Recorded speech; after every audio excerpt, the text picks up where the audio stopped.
जय शिवराय मित्रांनो, स्वागत आहे तुमचं आपल्या नवीन व्हिडिओमध्ये। तर मित्रांनो, येत्या 16 डिसेंबरला श्री सेवागिरी महाराज यांच्या पुण्यस्मरणानिमित्त भव्य दिव्य पुसेगावकरांचे मानाचे हिंद केसरी मैदान पार पडणार आहे। मित्रांनो, या पुसेगाव हिंद केसरी मैदानाचं एक वैशिष्ट्य आहे, जे म्हणजे जे नंदी या पुसेगाव हिंद केसरी मैदानात गुलालासाठी पात्र होतात ते नंदी वर्षभर गुलालात राहतात, कारण त्या नंदींवरती सेवागिरी महाराजांचा आशीर्वाद असतो। त्यामुळे प्रत्येक बैलगाडी मालकाला असे वाटत असते आपला नंदी या पुसेगाव हिंद केसरी मैदानामध्ये गुलालास पात्र व्हावा, त्यामुळे प्रत्येक जण टॉप पायऱ्यामध्येच पळत असतो। तर मित्रांनो, या पुसेगाव हिंद केसरी मैदानातील काही संभावित पैरे आता आपण पाहणार आहोत।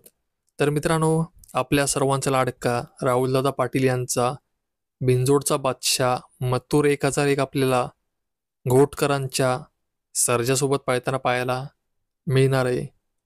तसेच मित्रांनो, ज्या नंदीला वेगाचा शेवट म्हणून ओळखला तो असा स्वर्गीय रणजित निंबाळकर सरांचा व पैलवान अभिजित भैया पवार यांचा वेगाचा शेवट पंचम हिंद केसरी सर्जा आपल्याला कारुंडे एक्सप्रेस चिक्यासोबत पळताना पाहायला मिळू शकतो। कारण मित्रांनो, चिक्याचे आणि सर्जाचे मालक यांचं बोलणं चालू आहे, त्यामुळे सर्जा आणि चिक्या ही जोडी आपल्याला पुसेगाव हिंद केसरी मैदानामध्ये पळताना पाहायला मिळू शकते।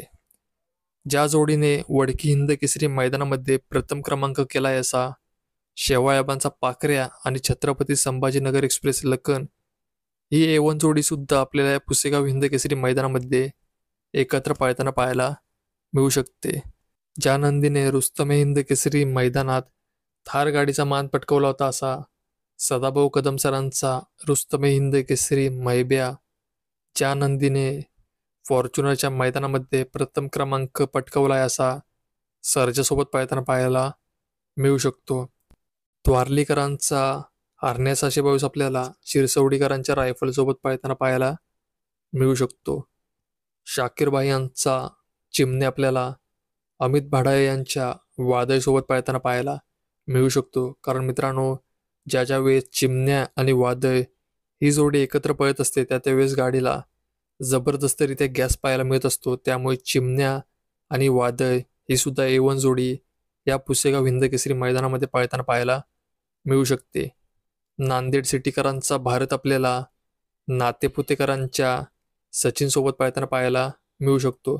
तर मित्रांनो, हा नातेपुतेकरांचा सचिन सध्या खूप चर्चेत आहे, आणि मित्रांनो, ज्या ज्या वेळेस भारत आणि नातेपुतेकरांचा सचिन ही जोडी एकत्र पळत असते त्या त्यावेळेस ही जोडी गुलालासाठी पात्र होत असते, त्यामुळे सचिन आणि भारत ही A1 जोडी आपल्याला पुसेगाव हिंद केसरी मैदानामध्ये पळताना पाहायला मिळणार आहे।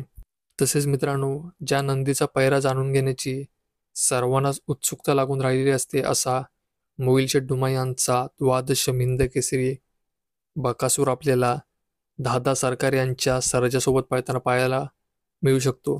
कारण मित्रांनो, श्रीनाथ केसरी मैदानामध्ये सर्जा आणि बकासूर ही जोडी कडेने लागली होती, आणि मित्रांनो तरी सुद्धा या जोडीला टॉपचा स्पीड पाहायला मिळाला होता, त्यामुळे नक्कीच सर्जा आणि बकासूर ही A1 जोडी आपल्याला पुसेगाव हिंद केसरी मैदानामध्ये पळताना पाहायला मिळू शकते। तर मित्रांनो, यावर तुम्हाला काय वाटते, कोण होईल पुसेगाव हिंद केसरीचा मानकरी, ते मला कमेंटच्या माध्यमातून नक्की सांगा।